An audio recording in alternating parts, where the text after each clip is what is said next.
علامہ محمد اقبال مصر میں 5 دن گزارنے کے بعد بذریعہ ریل فلسطین کی طرف روانہ ہوئے۔ مولانا شوکت علی اور حافظ عبد الرحمن بھی ان کے ہم سفر ہو گئے۔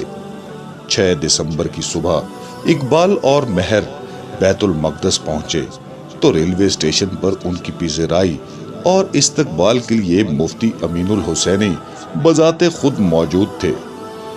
فلسطین میں اقبال کا قیام 9 روز رہا۔ یہ شب و روز شدید مصروفیت میں گزرے۔ اس سفر کا اصل مقصد مؤتمر عالم اسلامی یعنی اسلامی کانفرنس میں شرکت تھی۔ مؤتمر اس سے قبل بھی 2 بار منعقد ہو چکی تھی۔ پہلی مؤتمر قاہرہ میں محدود پیمانے پر ہوئی تھی۔ دوسری مؤتمر 1926 میں سلطان ابن سعود نے مکہ معظمہ میں منعقد کی تھی۔ اگرچہ پہلی مؤتمر کی نسبت اس میں نمائندگی زیادہ تھی، تاہم اس میں بھی چند ممالک کے نمائندے شامل نہ ہو سکے تھے اور موضوع بھی مسئلہ حجاز تک محدود رہا۔ موجودہ کانفرنس کے داعی سید امین الحسینی مفتی اعظم فلسطین تھے اور یہ نسبتاً بڑے پیمانے پر ہو رہی تھی۔ اس میں تقریباً 27 ملکوں کے علاقوں کے مندوبین شامل تھے۔ ان میں ارباب علم و فضل بھی تھے اور سیاسی اور ملی رہنما بھی۔ اسی طرح متعدد واجب الاحترام بزرگ شخصیات اور مجاہدین آزادی اور اپنے اپنے ملکوں کی سیاست میں سرگرم ممبران پارلیمنٹ بھی۔ گویا قبلہ اول کے شہر میں عالم اسلام کی منتخب شخصیات جمع تھی۔ 7 دسمبر کو کانفرنس کے باقاعدہ اجلاس شروع ہوئے۔ کانفرنس کے سامنے ایک وسیع اور مختلف النوع ایجنڈا تھا۔ چند مسائل کی نوعیت کے لحاظ سے 7 کمیٹیاں بنا دی گئی تھی تاکہ ہر کمیٹی متعلقہ موضوع اور مسئلے پر ضروری معلومات حاصل کر کے رپورٹ تیار کر سکے اور قرارداد کا متن بھی مرتب کرے۔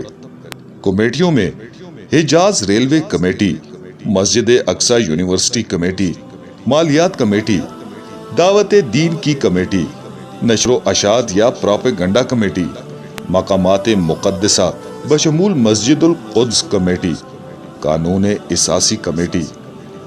کانفرنس کے دنوں میں علامہ اقبال اور مہر صاحب کانفرنس کے مختلف نشستوں میں شریک رہے۔ ایک نشست میں علامہ اقبال کو نائب صدر بنا کر سٹیج پر بٹھایا گیا۔ انہوں نے بعض کمیٹیوں کے اجلاسوں میں شریک ہو کر رپورٹیں مرتب کرنے میں بھی مدد کی۔ مسجد اقصی یونیورسٹی کمیٹی کی رپورٹ میں ایک ایسی یونیورسٹی کے قیام کی سفارش کی گئی جو مسلمانوں کو غیر مسلم یونیورسٹیوں سے بے نیاز کر دے۔ علامہ اقبال کے نزدیک یہ بات محل نظر تھی۔ انہوں نے فرمایا، میں اس جذبے کی تو تعریف کرتا ہوں جو اس تجویز میں کار فرما ہے، لیکن مجھے شک ہے کہ آیا یہ تجویز عملی طور پر ممکن بھی ہے یا نہیں۔ بعض لوگوں کو یہ غلط فہمی ہوئی کہ اقبال یروشلم میں ایک اسلامی یونیورسٹی قائم کرنے کے مخالف تھے۔ اقبال نے اس کی وضاحت کرتے ہوئے کہا، مجھے علم نہیں کہ یہ غلط فہمی کیسے ہوئی۔ میں نے تو قدیم اور پسماندہ جامعہ الازہر کی طرز پر یونیورسٹی کے قیام کی مخالفت کی تھی، ورنہ میری خواہش تو ہے اور میں نے اس پر زور بھی دیا ہے کہ مجوزہ یونیورسٹی کاملاً جدید انداز کی ہو، بلکہ میری تمنا ہے کہ عرب ممالک میں ایک کے بجائے کئی یونیورسٹیاں قائم ہوں۔ فلسطین کے 9 روزہ قیام کے دوران اقبال اور مہر کو جتنا وقت بھی ملا وہ مقامات مقدسہ اور آثار قدیمہ کی زیارت کو نکل جاتے۔ علامہ اقبال نے بیت اللحم دیکھا۔ بیت اللحم حضرت داؤد علیہ السلام کی جائے ولادت بھی ہے۔ بیت اللحم سے الخلیل جاتے ہوئے بڑے بڑے تالاب دکھائی دیے۔ روایت ہے کہ یہ حضرت سلیمان کے تعمیر کردہ ہیں۔ الخلیل بنی اسرائیل کے بہت اولو العزم پیغمبروں حضرت ابراہیم، حضرت اسحاق، حضرت یعقوب، حضرت یوسف اور بعض انبیاء کی ازواج مطہرات کا مدفن بھی ہے۔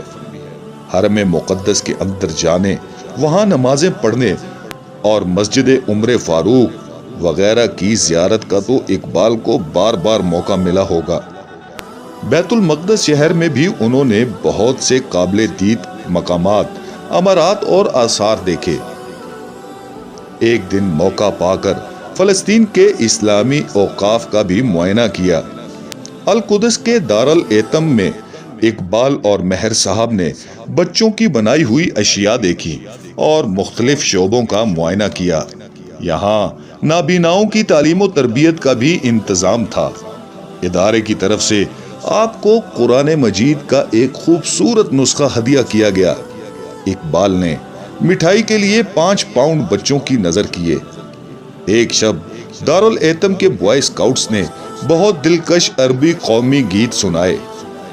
ایک شب فتح اندلس کے متعلق ڈرامہ دکھایا گیا اور حاضرین کے اصرار پر علامہ اقبال کو بھی ڈرامے کی مناسبت سے فارسی قطع سنانا پڑا۔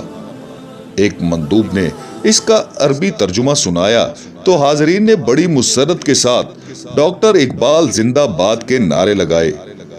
14 دسمبر فلسطین میں اقبال اور مہر کے قیام کا آخری دن تھا۔ اس روز شام کی نشست میں اقبال نے ایک مؤثر تقریر کی جس میں عالم اسلام کو تنبیہ کرتے ہوئے کہا کہ اسلام کو الحادی مادی اور وطنی قومیت سے خطرہ ہے۔ میں آپ کو نصیحت کرتا ہوں کہ آپ دل سے مسلمان بنیں۔ مجھے اسلام کے دشمنوں سے اندیشہ نہیں ہے، لیکن خود مسلمانوں سے مجھے اندیشہ ہے۔ اقبال نے کانفرنس سے متعلق دیگر مسائل پر بھی اظہار خیال کیا۔ انہوں نے نوجوانوں کا خاص طور پر ذکر کیا اور مندوبین کو مخاطب کرتے ہوئے کہا کہ اگر ہم اسلامی اخوت کی سچی روح سے معمور ہو کر کام کریں تو اپنے مقاصد حاصل کر لیں گے۔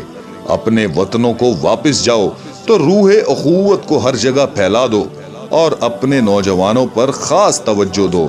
روانگی سے پہلے انہوں نے نیوز ایجنسی رائٹر کے نمائندے سے باتیں کرتے ہوئے کہا کہ مؤتمر اسلامی کو بے حد کامیابی حاصل ہوئی ہے۔